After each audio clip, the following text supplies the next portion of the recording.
Hey, Shalom Markings, Rakam Akapash from GMS London, giving all praise, honor, and glory to Yahweh, Bahashem, Yahweh Shai, Bashem Chakwadash. Want to give double honor unto the elders, the apostles of GMS, and Shalom out there to the whole Fodex, pushing his truth and all sincerity. Back again with another video. It's like kind of a continuation from my last video that I did, based on Revelation chapter 20 and verse 4, speaking on the the first 1,000 years with the Lord, man, and how that's what that's talking about and how that's going to work. And I was looking at the commentary surrounding that on the Blue Letter, and I'm going to get an example from Chuck Smith, right? Verse by verse study of Revelation 19 to 20, C 2000, right? I'm going to go through that because you see these scholars, right? They don't actually know. They don't know. They know certain things, maybe certain histories and stuff like that. But when it comes to these spiritual understandings, they don't have a clue. They really don't know what the hell they're talking about. And sometimes, they're for lack of a better word, humble to admit that they don't really know. But then if you don't really know, you're not really an authority on these scriptures, man. You're not the Lord ain't dealing with you, man, and therefore you don't really have the ability to teach these things. You're in the dark. And it just goes to show you they're not men of the Lord. As great as they're supposed to be, being scholars, and they've studied the Bible for, years and years and years, and, deep dived into this and that. I mean, hey, we've garnered a lot of information out of these dudes, man, but they can't put it all together. They can't put it together, man. Okay, they're not spiritually inclined, right? They're just there doing the legwork for us. We ain't gonna go dig up nothing. We ain't gonna go do, go down to specific areas and do a whole bunch of history research, because that's time consuming. All that stuff is time consuming. That's why that's the job of a scholar to do that. Now, we're scholars in our own right, because we have to dive into information too, but we're on a higher level because we have to discern. This information, right? We have to discern this information to know whether it's correct or not, or if it fits in the spirit. And if it don't, then obviously it's not usable. But let me get that. I did have it actually.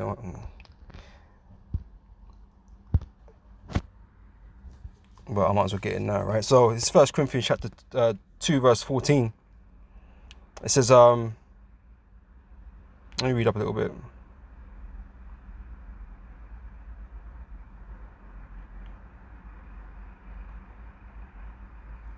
going to start from verse 10, right? It says, but God, Yahweh, have revealed them unto us by his Spirit.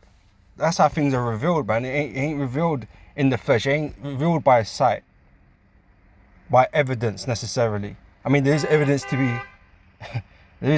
to be had or to be seen, but not all things are going to have that evidence, man. Right?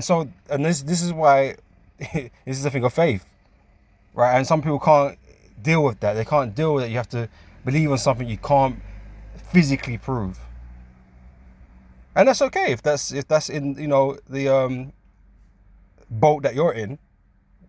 You don't have to believe. It's fine. But us men that do, we're gonna trust in Yahweh Hashem Yahushua, even though we can't, physically or know things. You know what I'm saying? The fact that we know that we're Israelites is through the Spirit, man, through faith. Ain't nothing to do no documents. Ain't nothing to do no DNA, because those things do not exist. Proof of DNA does not exist. There's no history or no science that could tell you that you go back to the patriarchs. There isn't any. Right? So we have to go by faith. We have to go by the prophecies. Okay? And, for some that's not enough, and that's fine. But for us, the men of faith, the Lord have chosen, it is. All right? But anyway, we read this now. It's, 1 Corinthians chapter 2, verse 10 says, but God hath revealed them unto us by his Spirit. For the Spirit searcheth all things, yea, the deep things of God. Right? The Spirit knows, right? Because it's of the Heavenly Father. The Spirit knows, and the Spirit shares. right? And if the Lord ain't dealing with you, guess what? You're not going to be given that knowledge. You're not going to be given that information, or you're not going to be given the faith to believe it.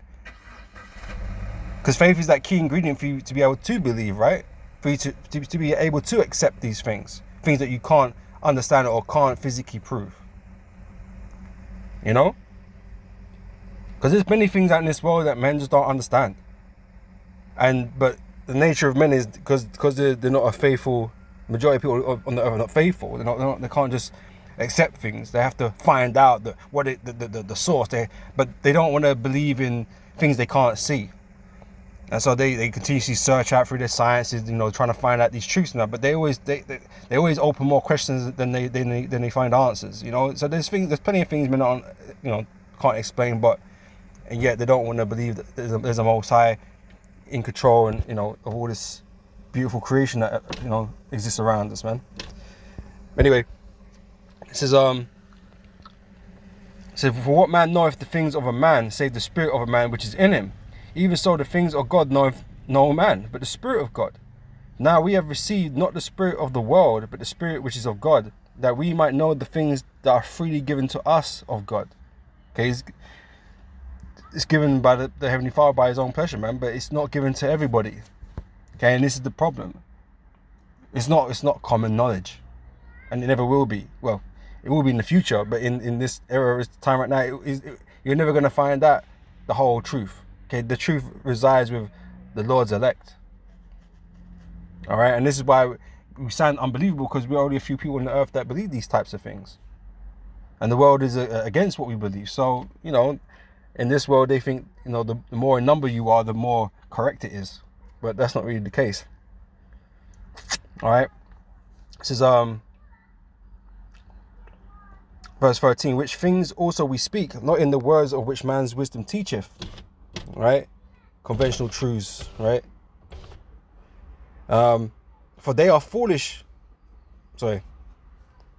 but which the Holy Ghost teacheth, right? Comparing spiritual things with spiritual, and that's what these scholars are not able to do.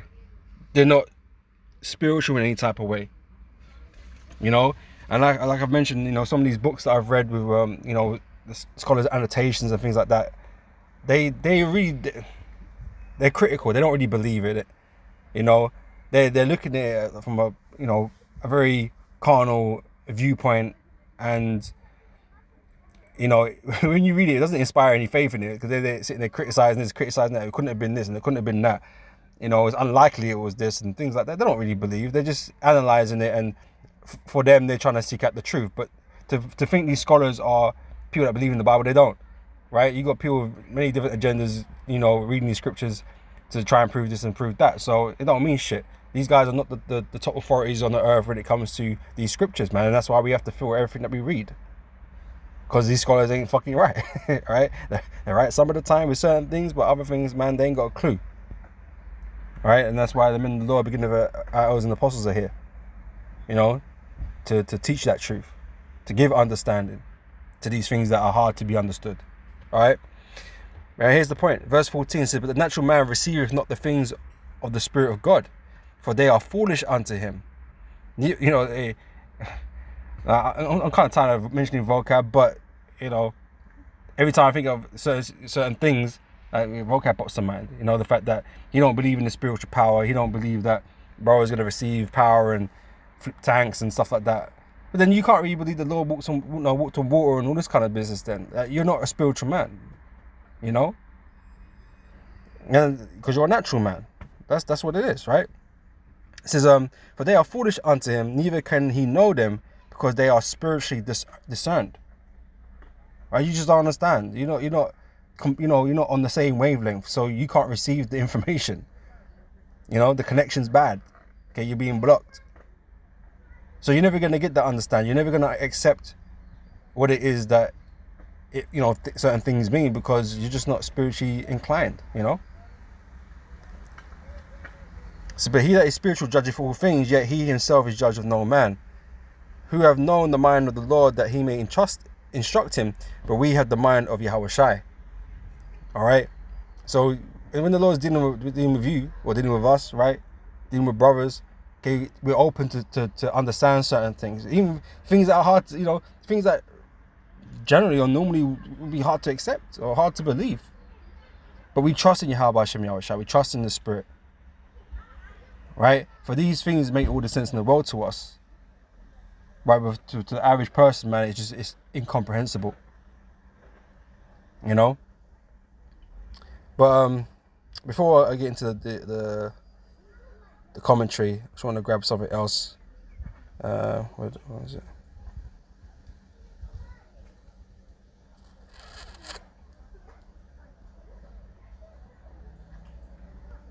Where did I put it? Yeah, I think it's this one. All right, yeah. So this is from Sirach chapter 3, verse 20. Verse 19, right? It says, many are in high place and of renown, right? These scholars are respected people in I don't know, Bible circles or whatever, right? What you want to call it, right? Because they put the work in, right? They've done all this research, right? People respect their authorities. That's why they get to write all these books and commentaries and whatever, right?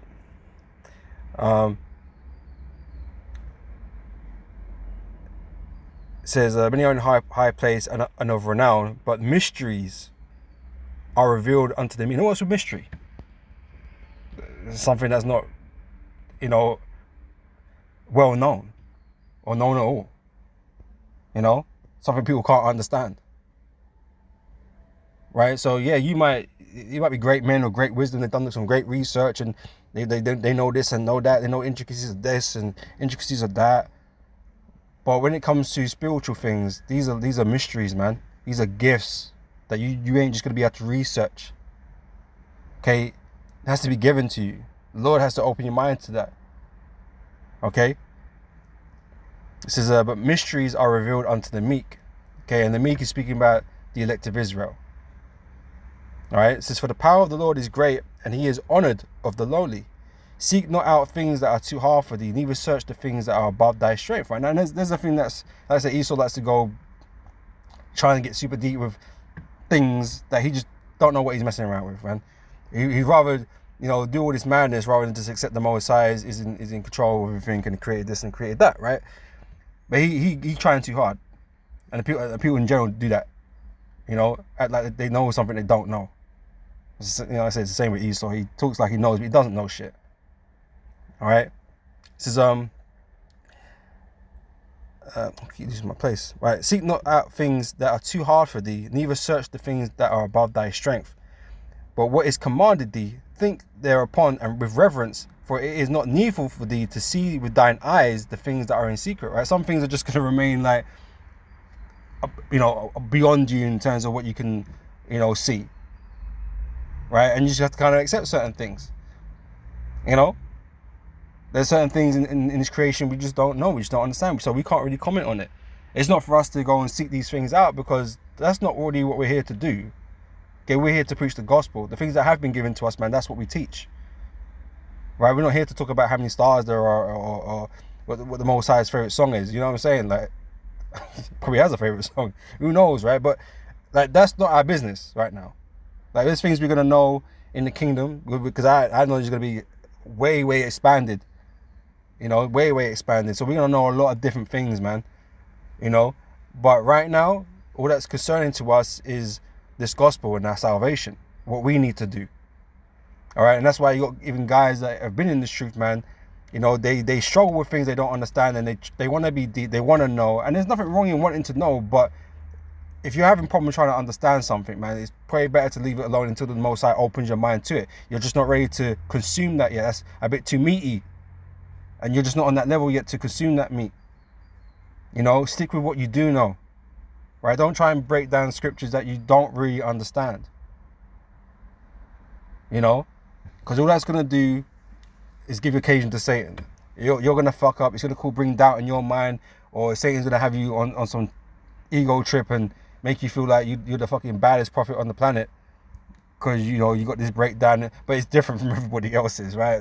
For some strange reason, it's different from everybody else's, but you're convinced it's the correct one, and now you're bugging out, you know, chatting shit to brothers and elders and apostles and stuff like that, and nah, you know, he's smoking weed and shit, you know what I mean?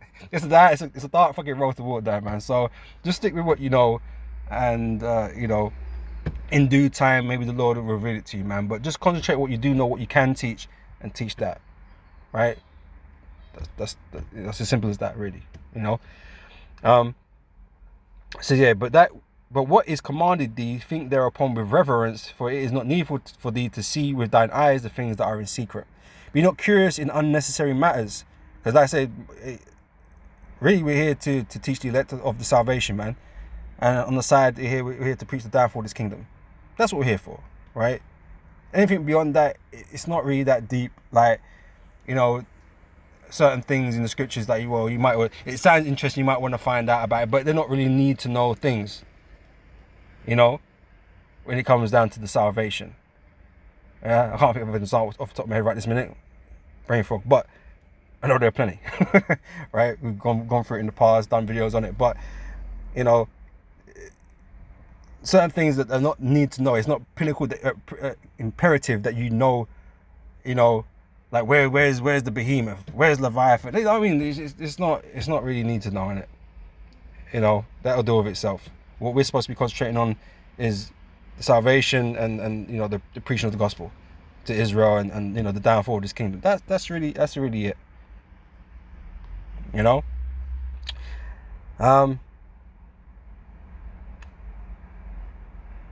Verse 24. Yes, it says, "For many are deceived by their own vain opinion, right, and an evil suspicion that have overthrown their judgment."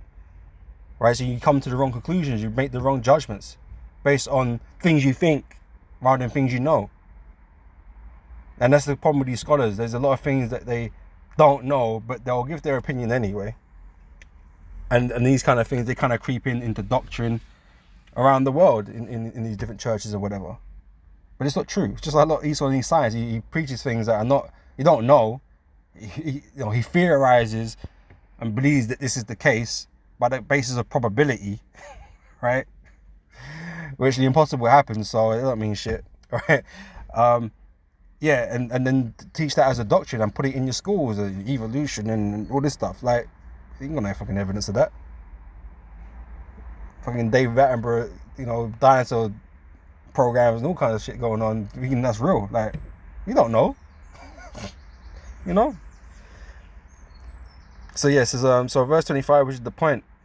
Without eyes they shall want light. Okay, everyone wants to know, right?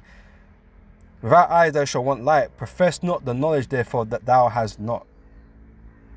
Right, so don't talk like you know when you don't know, or you don't have that insight to it. You know, but like I said, there's a lot of doctrines in the world that are pushed in this world without no type of evidence, whether it be carnal or spiritual. You know? But you're saying concerning these scriptures, we're here to plug the gaps of understanding these people don't want to deal with, right? So let's get into this commentary. So like I said, Chuck Smith, verse by verse study of Revelation 19:20, C2000, right? And obviously it's going to start in 19. We're going to scroll down.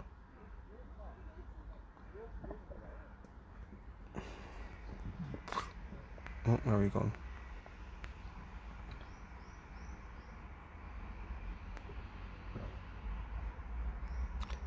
All right, chapter 20.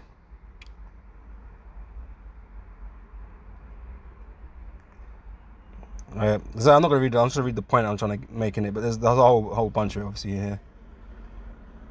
But speaking specifically on the first 1,000 years with the Lord. Where's verse 4? There we go. It says, I saw the thrones and they sat upon them, and judgment was given unto them.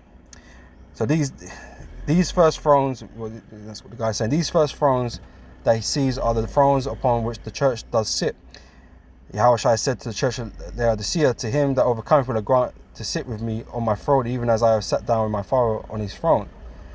And so the promise of sitting on their thrones and judgment given to them, know you not, Paul said, that you're going to judge the angels. I I saw then secondly the souls of them which were beheaded for the witness of Yahweh Shai, because that's going to happen in these last days. There's going to be beheadings, right? The men of the Lord are going to be beheaded. Okay, not everybody, but some of us will be, right? And for the word of God, which he had not worshipped the beast, neither his image, neither had received his mark upon their foreheads or in their hands, and they lived and reigned with Yahweh Shai 1,000 years, right? So this is the point of this the video, right? So those martyred saints during the Great Tribulation period, which I'm sure he's referring to 1,000 years worth of tribulation on the planet after the Lord comes and saves people. I think that's what, them Christians call the rapture, right? I think that's what that is. I need to double check that, but I think they're talking about the rapture, right? That tribulation period, right? That precedes the rapture, which don't exist, by the way. Okay, because that's nonsensical, which we're going to get into.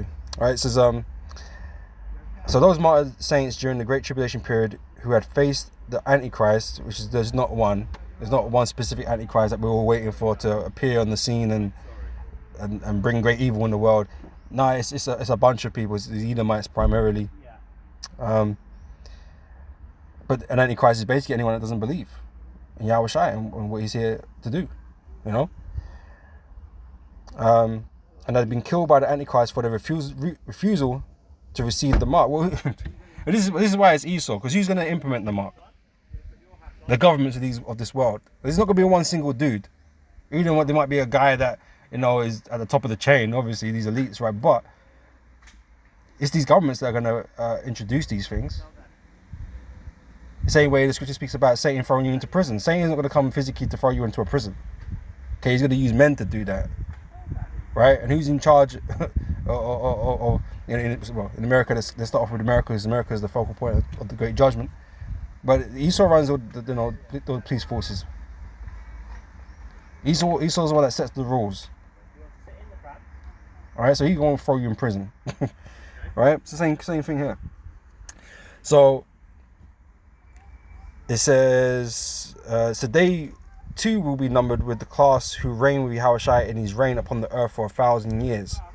All right, which we've told you, man, it's not only 1,000 years. It's just speaking on the first 1,000 years, because the first 1,000 years is gonna be different to the time that precedes after it. Because the first 1,000 years, all these heathens, all these nations are gonna be in slavery. Okay, they're going to be destroyed and put into slavery. But after that, they're going to live. They're going to return to their lands, and they're going to build their lands back. So that the time that precedes after the 1,000 years is going to be different from the initial 1,000 years. But it's just speaking on the first 1,000 years of that, right? And it says, but the rest of the dead, which has got the unrighteous dead, well, she's dead, didn't it? Did not live again. He's just talking about the heathen. Do not live again until the 1,000 years are accomplished. For this is the first resurrection, right? So, like I said, these nations are going to be restored in their own lands, back in their inheritance that the Lord had divided to them from the beginning, right? So now he goes on to try and break this down, right? It says, now the first resurrection began with Yahweh Shai. He is the first fruits of those who rise from the dead. Right? It says, when Yahushua rose from the dead, he led the captives of their captivity. These Old Testament saints that were waiting in faith with Abraham for the promise of God to be fulfilled. Okay, I read that slightly wrong, but let's see if we read that again. So when Yahushua rose from the dead, he led the captives from their captivity. Those Old Testament saints that were waiting in faith with Abraham for the promises of God to be fulfilled. So Yahushua went into the prison, preached to those souls in the prison, and when he came out, he led them from their captivity. He who has ascended, Paul said, is the one who first of all descended into the lower parts of the earth. When he has ascended, he led the captives from their captivity, right? So then he opened the prison to those that were bound, and he set the captives free according to the prophecy in Isaiah 61. This is the beginning of the first resurrection. The first resurrection will be complete when the final person is martyred, who is to be martyred by the Antichrist during the Great Tribulation period. That will make up the group in the first resurrection. Going back to the time of Adam and Abel, those righteous of the Old Testament who waited for the promise of God on through to the church and beyond the church, to those martyred saints during the Great Tribulation, all making up the first resurrection, right? So basically everybody from the beginning of time that was ever righteous is going to be delivered, which is true. But ignoring the fact of reincarnation in the scriptures, man, these people have actually returned in, in modern time, right? You mentioned, Abel and Adam and that, right? They've not been sitting there all this time, in the ground waiting like that. Okay, they've reappeared on the earth in different bodies, under different identities over time. But nonetheless, it's, essentially true, right? These righteous are all going to be delivered. All right. So blessed and holy is he that has part in the first resurrection. On such the second they'll have no power, but they shall be priests of God and of Yahushua, and shall reign with him 1,000 years. Right. So here's the speech about the 1,000-year thing. Right. So this millennial reign of Yahushua, in which we reign with him upon the earth, it's not everybody. So don't use that word too loosely. We, right, with him upon the earth for 1,000 years. Behold, the Lord cometh with tens of thousands of his saints to execute judgments upon the earth, was a prophecy by Enoch. They mention Enoch, but I don't know why. Oh, it says was a prophecy by Enoch quoted in the book of Jude, right? So it's written in Jude, right? Paul said, when Yahushua, who is our life, shall appear, then we shall we also appear with him in glory, because we're going to be made like unto our Lord in his power, right? So he's coming with his saints to establish his kingdom upon the earth, right? So they do know that the Lord is going to come establish his kingdom upon the earth, right? So what's this whole idea about dying and going to heaven for then? If the battle is, between good and evil, and what you do in this life, determine whether you go to heaven or hell when you die. What's this about the Lord's kingdom on earth? What's the idea? What's the point of this now? But so some of these do know that the kingdom of heaven is on earth, and that has nothing to do with dying and either being good or bad and going to heaven or hell, because hell doesn't exist. All right, not in the fantasy realm of Dante's Inferno. That doesn't exist. Okay, there's hell to be experienced, no doubt. Here upon earth, you can experience hell. Right, we're in it, but them Hades regions don't exist, man. So now this is different from the rapture of the church, right? So he's addressing the rapture. Then he is coming for his saints, okay, which are the Israelites. When he comes again in power and glory, he will be coming with his saints. I expect them to have a part in both. Now, when the 1,000 years are over, Satan shall be loosed out of his prison and shall go out to deceive the nations which are in the four quarters of the earth, or the north. All right, yeah, four quarters of the earth, Gog and Magog. And they even mention Russia here, right? These names are synonymous with rebellion against God. We find those names used in Ezekiel to identify Russia as the leader of the rebellion against God's people in the last days. Well, no, they're gonna fight. They're gonna be caused to engage in this war, but that's gonna be engaged with America, which is what we're all seeing. All right. But this is not to be confused with Ezekiel 38 and 39, right? Which is what I think that's 38 is what we commonly use to say how the Russians are coming back in that cold mentality and bringing allies and that to come against Babylon. All right. So and he gathers them together to battle, the number of whom is the sand of the sea. So it is amazing that after 1,000 years of Yahushua reigning upon the earth, that people living in the reign of Yahushua will be deceived and turned with Satan to try to destroy Yahushua's kingdom again. Yes, and this is the very point. This is why it's completely stupid. He said it's amazing.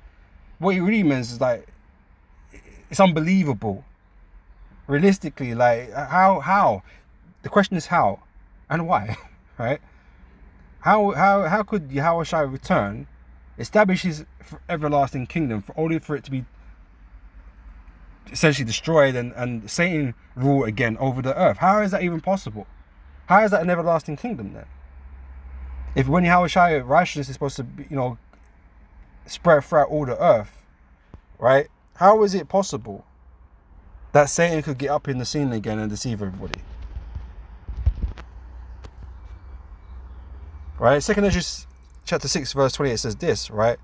Verse 27 says, for evil shall be put out and deceit shall be quenched. This is when the Lord returns, right? Evil shall be put out and deceit shall be quenched. The lies, right? The deception is all to be gone.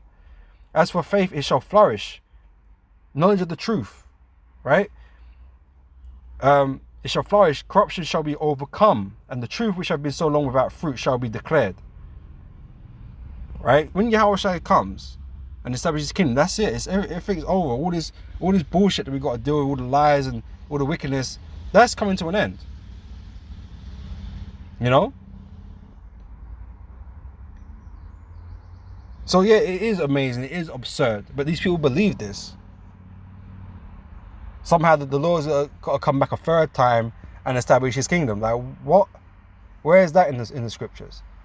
And so it shows you that these people don't really understand what these scriptures are speaking about, because that is absurd, right? So it is amazing that after 1,000 years of Yahushua reigning upon the earth, that people living in the reign of Yahushua will be deceived and turn with Satan to try to destroy Yahushua's kingdom again. Multitudes of them will try, as many as the sand of the sea, that is a numberless multitude. It's not speaking about then. It's not speaking about in the time of Yahushua's kingdom. It's speaking about before that. See, they getting muddled up with the whole Satan's 1,000 years and the Lord's 1,000 years, and is it just 1,000 years the Lord's reigning, and are they going to die after? No, we're immortal. Conquered death. Like, what? Like, the scripture tells you that. Like, what would you mean? Only 1,000 years? No, Yahushua's kingdom is everlasting. Right? The Israelites are going to be changed and become immortal. Scripture tells you that, right? Satan's 1,000 years isn't in the same time period as the Lord's 1,000 years that he's speaking about in Revelation 20.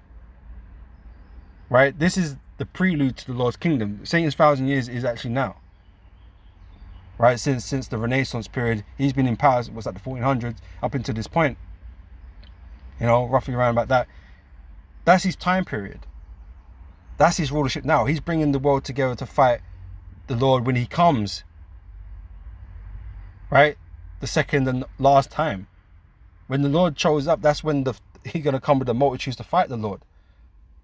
Right? Not after he's established his kingdom. Not after he's already beat Satan once and then he's got to beat Satan again. Like, come on, that's not in the scriptures. Alright? So say, how could that be? Oh yeah. You say, how could that be? He said, I don't know. You don't know. How could it be that man rebels today? So he's trying to reason now why this would be the case, or could be the case, right? I don't see how a logical thinking, reasonable man could really set himself against God and rebel against God. Well, you obviously ain't read about Esau. I don't see how a person could do it, except that Satan has blinded their eyes that they cannot see the truth, right? Or is it the Most High that blinded them? Yes, Satan is a useful tool. But who blinded them? Really, is the Lord that blinded them.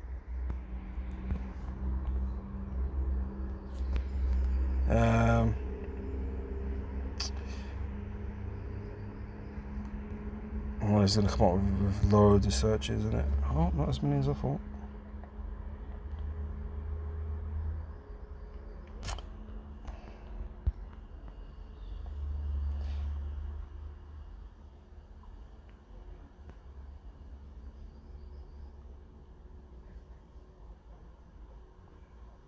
Second Corinthians chapter 4 verse 4 says this, and in whom the God of this world, okay.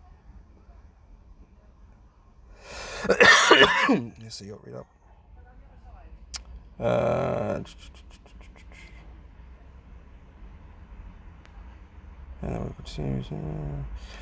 Stop in verse 3. But if our gospel be hid, it is hid to them that are lost, and in whom the God of this world have blinded the minds of them which believe not, lest the light of the glorious gospel of Yahushua, who is the image and God of God, should shine unto them. There's a better one than this though. Let's see.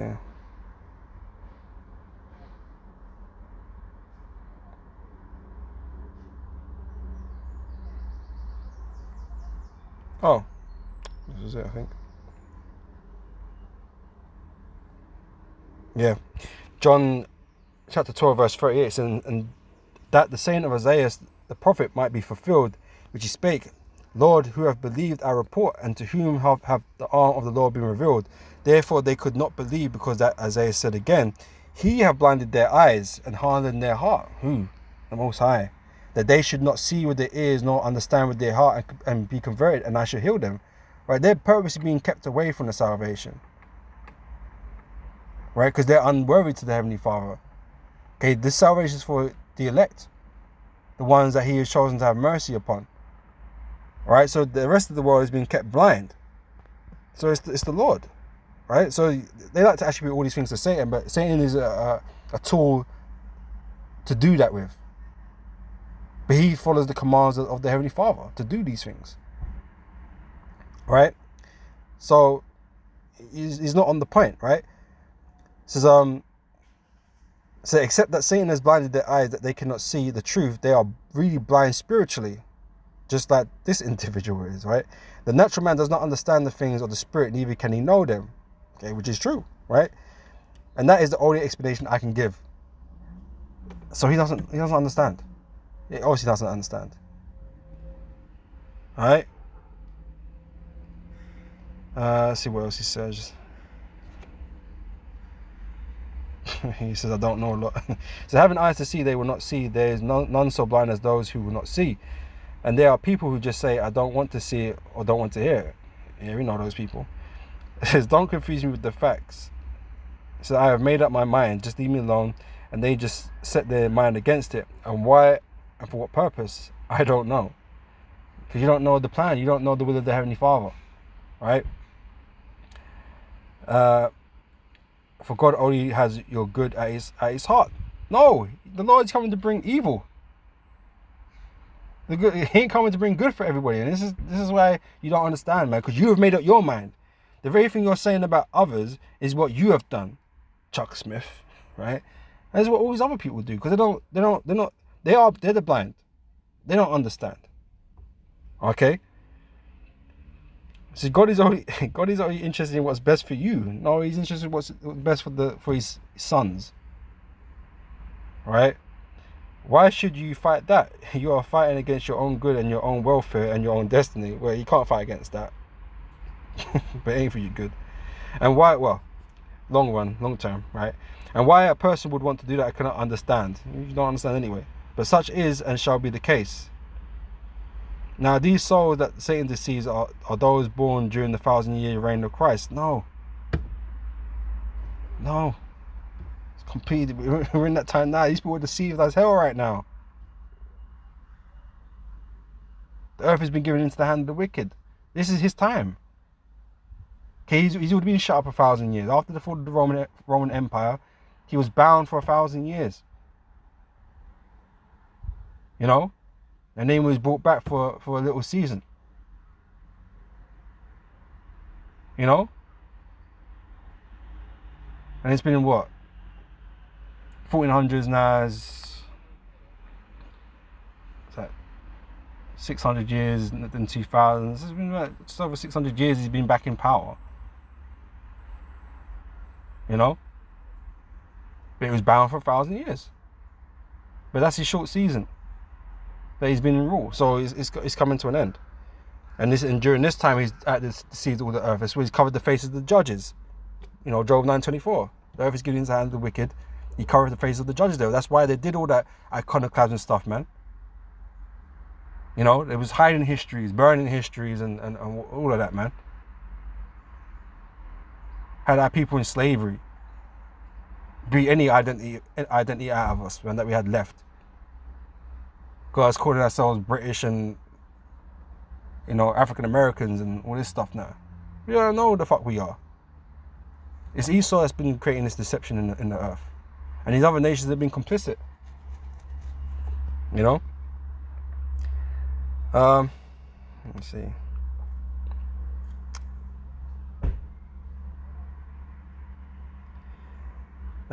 He starts talking about the glory of the new bodies, right? Which is interesting, right? It says we will be in our glorified bodies. No, the Israelites are going to be, the elect are going to be in their glorified bodies, right? So now what all the capacity of these bodies will be, I do not know. You don't know. And, you know, truthfully said, we don't know the complete capacity of what we're going to be able to do in these bodies. So, you know, but we have some idea, right? We we are now the sons of God. No, you know, unless you're an Israelite, unless you're the elect, you ain't the son of God. All right. It doth not yet appear what we are to be, but when he appears, we are going to be like him, which is true. We will see him as he is. So I am certain that we are going to have a lot of interesting, marvelous capacities and a new glorified bodies. Oh yeah. So for one, I am not going to have to get on the stupid 747 to get all the way over to Israel and take 17 hours in the air and arrive there weary and tired from jet lag. I really believe that in my new body, I will be able to get there zip in a moment of time. All right, so some of these guys understand this concept of having power, vocab, right? Or being able to do stuff that you can't do in this body. You know, but even Samson in the flesh of this body was able to pull down pillars and slay man with jawbones and stuff like that. You know what I mean? He had great strength, right? So why not lift tank? What's that? What's a tank? You know, I can't tell you how heavy a tank. I have to search that up. But like, what's a tank? It's nothing. Man, gonna be able to fly and stuff, man. Like, what's a tank? A material object that can be dematerialized. You know what I'm saying? Like, come on, man. Anyway, and this is going outside of the lesson, but I just thought it was interesting because I was reading this. Oh, it's interesting. You know, his perspective on this part too. So I really believe, because we say the same sort of things. Like we wake up with all kind of messed up in our bodies. We wake up with ailments, bad knees, and all this kind of stuff. We're not gonna feel any type of pain, man. We're gonna be strong, like stronger than strong, fortified with power. You know. So I really believe in my new body. Yeah, blah blah blah. It says he said, hey, let's cruise over to Jerusalem and see what's going on. Poof, we're there. Yeah, well, yeah. So this guy is dreaming big, even though he ain't gonna receive that. You know, unless he's Israel. I don't know who this guy is, but you know, he ain't gonna receive that type of power, man. You know, these heroes ain't gonna have no power. You're gonna be mortal still, right? You're gonna be dealing with yourselves, man, as you are. So I think there are going to be a lot of capacities in our new bodies that the Lord has for us. They are sort of a universal body. We can say, hey, let's head out to the moon and see what's happening there. Space travel. We told hey, this guy's probably been listening to us, man. Truthfully, you know, he's probably heard our breakdowns, man. Because you speak about outside of this earth, the Lord's many mansions, right? So we're gonna travel the stars, man. We're gonna go out there into the cosmos and inhabit and colonize whatever, you know, take control of certain planets and whatever. So we're going to be out there, you know, exploring, you know, in the vastness of space. All right. So true, he's probably listening to us, man. Let's be real about it. All right. It says, so they are adaptable for anywhere. This body is only adaptable. This body we're in is only adaptable for the planet Earth. It is out of the Earth and for the Earth. A terrestrial body and a celestial body. There's different types of bodies. The angels have that celestial body, man, that can go anywhere. And we're going to have a similar type of body to that that's capable of all these different types of things. But again, it's going to be loosely based on, I don't know, the flesh, I guess. I don't know. It's hard to kind of explain. But, you know, we're going to be given an upgraded super body. It's not going to be like this weak flesh that we have now. You know, it's going to be something in between. Right, so best of both worlds, right? You might want to put it. Because the angels, they don't eat, they don't drink, they don't enjoy these types of things that we enjoy in the flesh and stuff like that. So there's something in between in it, you know. Something with great power, but has all the sensations of the flesh. I don't know. Right? It's hard to put into words sometimes, man. But it's, you know. It's beautiful, right? Says, so I am going to have a new body which is of the heavens and universal. We are born in the image of the earth, earthy, so we shall bear the image of the heavens, right? That's what the scriptures speak about, right? So I'm sort of excited about the new body. Yeah, we all are, man. But you ain't gonna get it. And he talks about the same things, right? So I know it's not going to have gimpy knees. You know, man, don't fucking shitty knees, man, and crumbling teeth and fading eyesight. Down straight, we're not gonna be suffering these things no more. In fact, we'll probably have telescopic type of sight right through the walls of the houses. Yeah, this guy is obviously It's a Vega, right? you know whose favorite superpower would have been X-ray vision. Want to see all the panties and bras and shit. We'll probably have telescopic sight or sight right through the walls of the houses. I think, which we will, isn't it? It can. I think that we will have precognition. I think that we will know in advance when something is planned to do something wrong. So zip, we are right there, and we can say no, no, no. And if they persist, then bong, ruling with the rod of iron. Yeah, judgment. Like, this guy kind of gets it a little bit. You know, he doesn't really understand the breakdown of 1,000 years, man. But you know, he's kind of getting this part. You know, bong with the rod of iron. Yeah, that's right. It's going to be interesting to say the least. All right. Yeah, you damn straight. It's gonna be interesting. Let's just see what he says here quickly. I want to grab these scriptures, man. I just want to finish this off.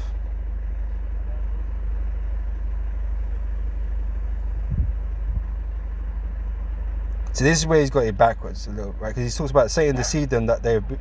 So Satan deceived them that have been born during the 1,000-year reign of Yahushua. That's not true. Okay, that 1,000-year period is now, right? This time of Esau rulership is now that the earth has been deceived, right? So that 1,000-year period we was shut up was after the fall of Rome.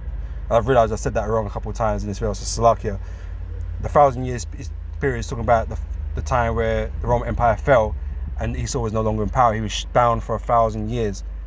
He wasn't in power. He wasn't influencing the world for 1,000 years until he came back in the Renaissance period and started ruling once again. And this has been his time to rule and deceiving the nations. So it's lucky I've kind of confused that along the way. but yeah, it's this time that they're being deceived, right? And when Yahushua is going to come and do this, it says, who have never really had an opportunity to express their rebellion against God. And of course they have, man. But like I said, this is all backwards. They're thinking, oh, while Yahushua is ruling, everything's been under control, and they've been frustrated that they've been under control of Yahushua for 1,000 years, and they really just want to do wickedness, so they've not had the opportunity to rebel, blah, blah. This is what he's saying, and it's like, it doesn't make no sense, man. You ain't going to get to rebel ever again. Like, you're going to be taught the new ways of life. Anyone that wants to do wickedness, man, we're going to know they want to do wickedness, and man, they're going to be destroyed. Precognition. Right? It says, they have been forced to serve Yahushua, that they have been forced to live by the laws of God, and man will reveal once and forever the rations of God's judgment in ridding the world of the universe of such rebels. The fact after living for 1,000 years in the ideal environment of God's kingdom, that they rebel. So, like I said, man, you know, they don't really understand what those 1,000 years periods are speaking about. But these are meant to be the scholars that everybody's, you know, looking to for knowledge of the scriptures. You know, these guys are held in high esteem because they're meant to be the acutely studied ones. But it turns out, when it comes to spiritual matters, they're in the dark just like everybody else is. So they're not really to be respected. They're not really on the level. Okay, the Lord reveals his secrets to his servants, the prophets. All right. Amos 3 verse 7 says, surely the Lord of power will do nothing, but he revealeth his secret unto his servants, the prophets. It's not for everybody to get. Just because you study hard, right? Because you work hard, study hard, don't mean you're going to get this understanding, man. Just because you go to these seminary schools like vocab or whatever and pay loads of money for it, don't mean you're going to get understanding of these things that are beyond comprehension, that are things that are not known. It has to be given in the spirit, man. Right? You have to believe in the things that you can't prove or can't see. You know? But the thing with the scripture, it has to be consistent. It has to make sense. And even the guy admit, like, he said, I don't know how it could even be possible that after 1,000 years of Yahushua's reign, or the Lord's reign, that there's going to be evil again in the world. Like, you don't know, because it doesn't make any sense. There has to be some sort of consistency with it, and these Christians don't have any. Christians don't have any consistency when it comes to the scriptures. They're blinded by their base doctrines and things like that. So they can't see past these things, and so it doesn't make any sense. when we point out these things to them, they don't have any answers for it. And then they just talk out their ass, trying to justify what it is that they're saying. But there's no scriptural basis for it. You know? Or very poorly used scriptures. You know? So, yeah, it's lucky for all the talking, man. But, you know, there's a bit to get through. You know? But, scripture's time, right?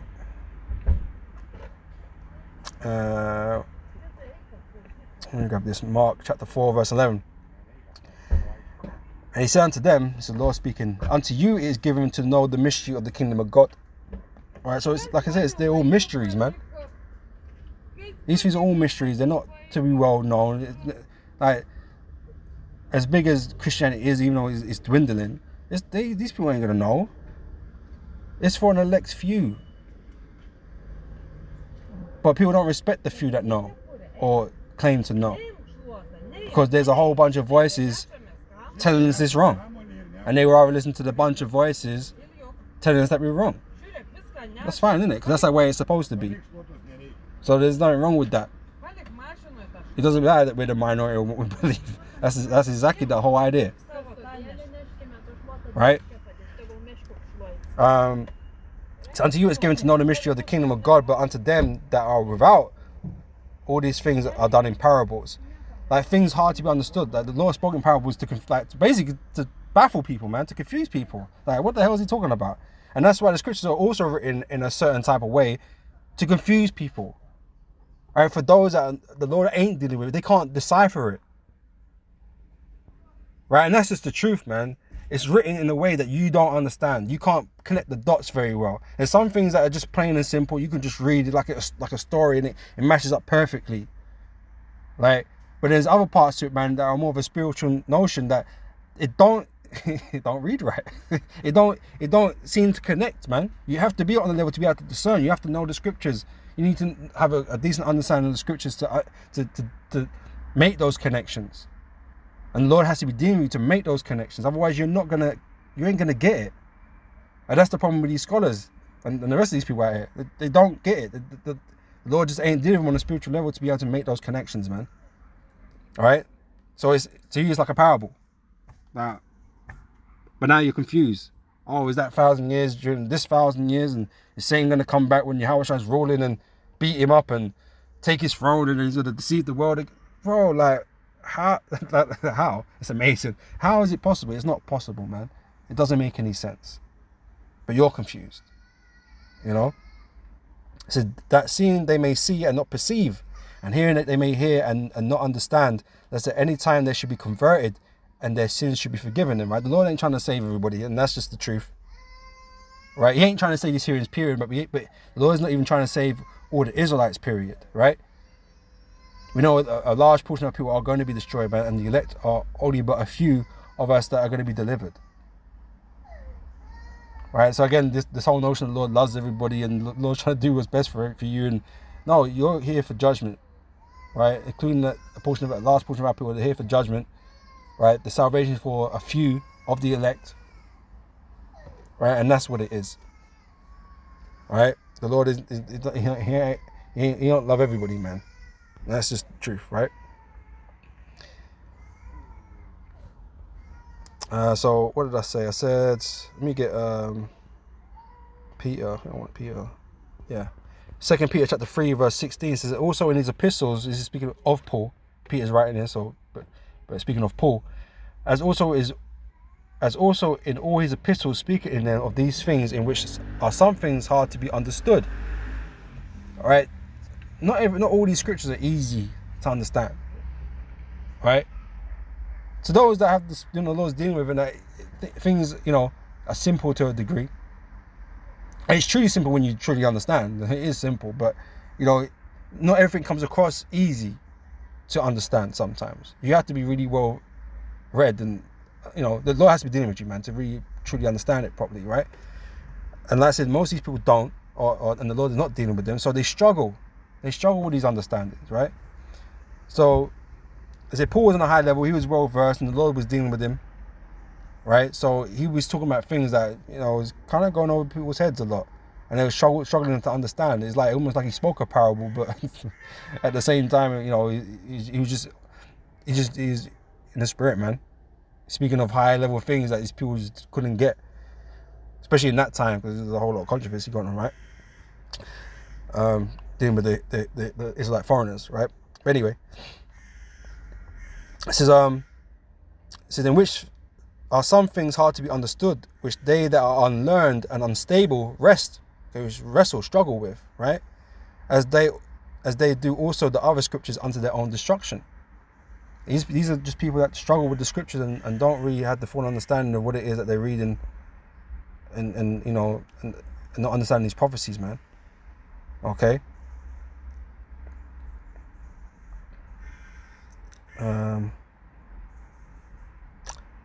Table.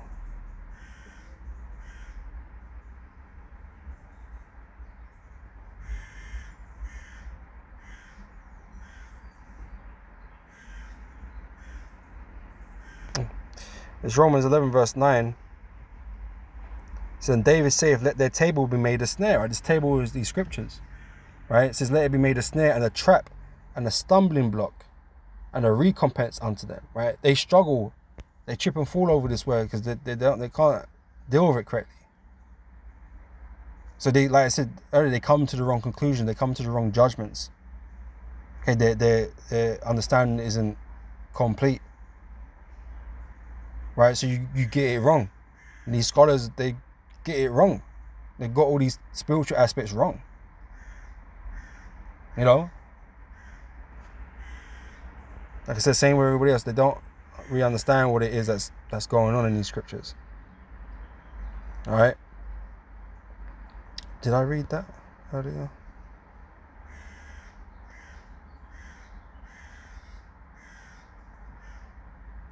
Yeah, I did read that earlier, innit?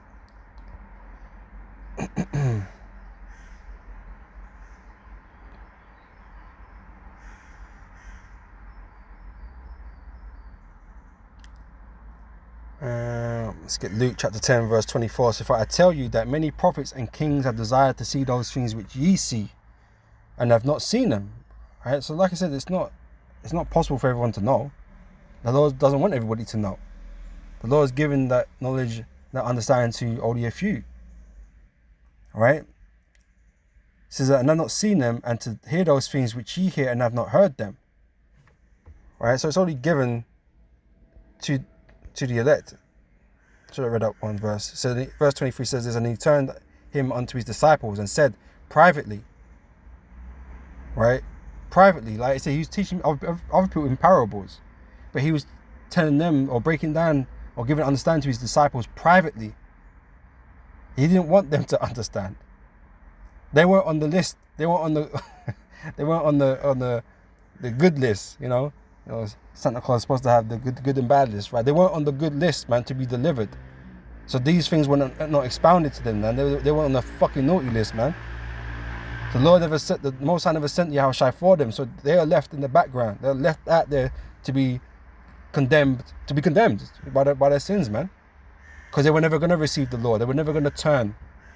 I said some of them, you know, that were amongst them did turn, right? But everybody else, they're meant to stay like that, man.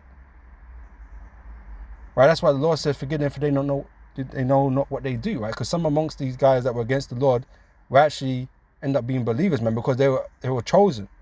But it just wasn't at that time for them to receive that. You know? But like I said, the Lord is not here to bring everybody, man. So he taught his disciples privately. Okay? And obviously these, you know, disciples went out and taught others, man. But again, it wasn't for everybody. Right?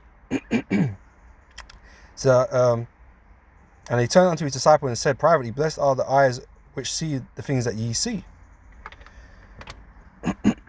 For I tell you that many prophets and kings have desired to see those things which ye see. Oh, crap. Mad. Alright. That's going to be a problem later. For I tell you that many prophets and kings have desired to see those things which ye see and have not seen them, and to hear those things which ye hear and have not heard them. Alright?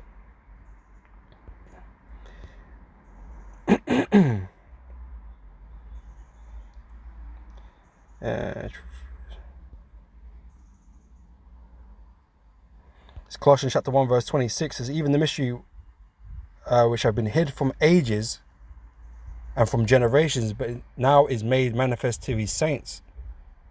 Right? I said these scholars are not the saints, man. These are not the prophets. Right? So they don't have these mysteries, you know?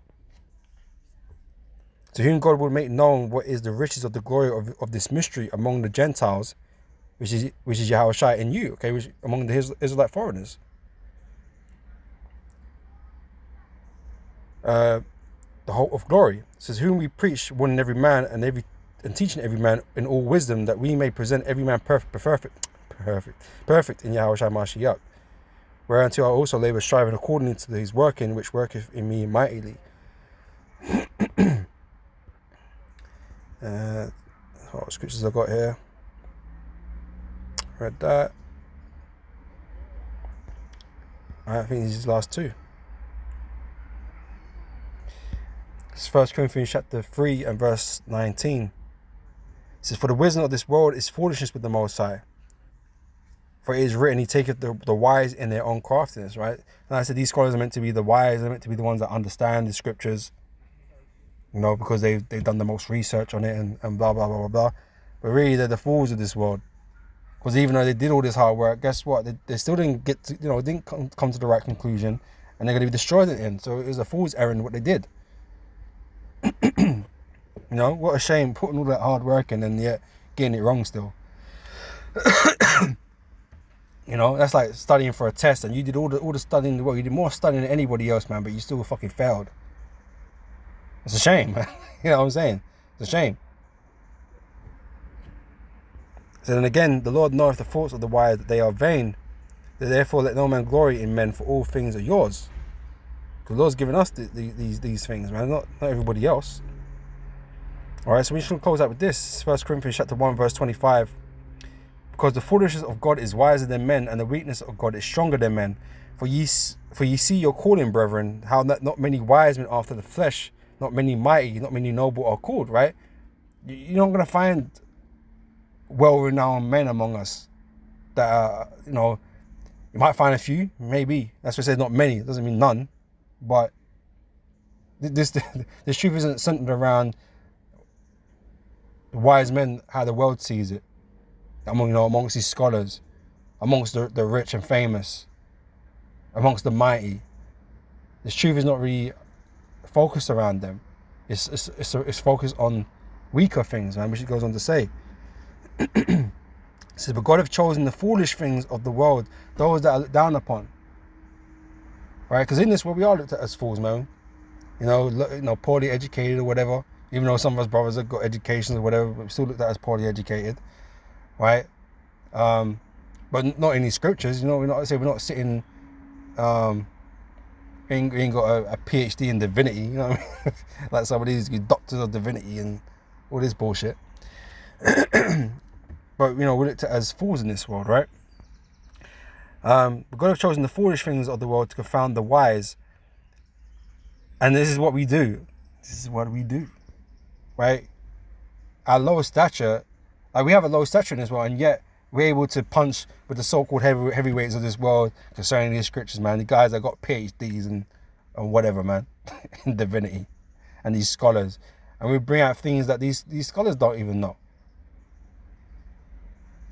And they don't have understanding for them. And that's us confounding the mighty. This is So, and God hath chosen the weak things of the world to confound the things which are mighty, and base things of the world and things which are despised have God chosen, yea, and things which are not, to bring to naught things that are, that no flesh should glory in his presence. Right? The Lord does it on purpose. He does it like that on purpose to really show forth his glory. Right? Because people in these I'm probably going to make up a word now, a disadvantageous situation, right? Should have no business confounding or being able to do these types of things. It's like when Israel went to war, we usually went to war with lesser numbers, vastly lesser numbers, and there's no reason why that small number should beat an army 5, 6 times, 10 times bigger than them. It's just there should be no real way of winning. But that's how the Lord does things, so the Lord can be glorified, because the victory came through the Lord. The reason why we're able to battle against these dudes or stand up boldly against these dudes is because of the Lord, not because of our own selves. Because really we're lowly, you know. We're no one special in this world, other than the fact the Lord chose us to do this work. We're no one special. You know, we don't have the pedigree or some of these dudes, you know, they got money or whatever, got the resources and, you know, the high intellect and that. You know, we're not those guys. But the Lord is the one doing it, you know, confounding these people. Because the Lord's on a higher level, right? And then that's the point. All right, so I'm gonna end it there. The video's gone long enough anyway. All right, but you know, we're gonna start camp soon, so you know, Lord, this has been edifying, and Lord, when it made sense. And I'll catch you brothers and sisters on the next video, man. So next time I say shalom.